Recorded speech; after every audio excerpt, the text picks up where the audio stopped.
Now, the Dow Jones Industrial Average is a stock market index that tracks the performance of 30 large publicly traded companies listed on the New York Stock Exchange and the NASDAQ. The Dow is one of the oldest and most widely watched stock market indices in the world and is often used as a barometer of the health of the overall US stock market. The Dow was created in 1896 by Charles Dow, the co-founder of Dow Jones Company, which also publishes the Wall Street Journal. Now, the original index consisted of only 12 companies. That has since expanded to include 30 companies like Apple, Boeing, Coca-Cola, JPMorgan Chase, Disney, and others.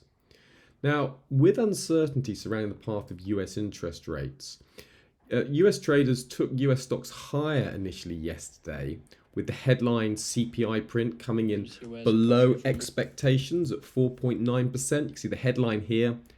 Forecast was 5%, came in below expected, and the core came in as expected at 5.5%. But that was enough to lift stocks on expectations that the Fed may have to do less, but that initial enthusiasm was quickly faded. Now, on Thursday, we have the US PPI data coming in, which is the producer price inflation. Now, if there's a similar miss in the producer price inflation print, will the Dow move higher again? However, even if it does move higher in a weak PPI print, will those gains last? Now, there is some reticence around investing in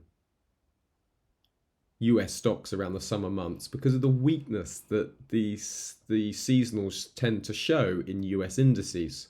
You can see here that in the Dow over the last 25 years, on average, the index has fallen 2.35% with a 52% losing bias. In other words, 52% of the time, the Dow has been moving lower in those summer months. So the major trade risk here, of course, is if the US does manage a soft landing, stocks could still rise during the summer months, and it is definitely a key risk to this summer pattern. Remember, don't just trade it, but season exit.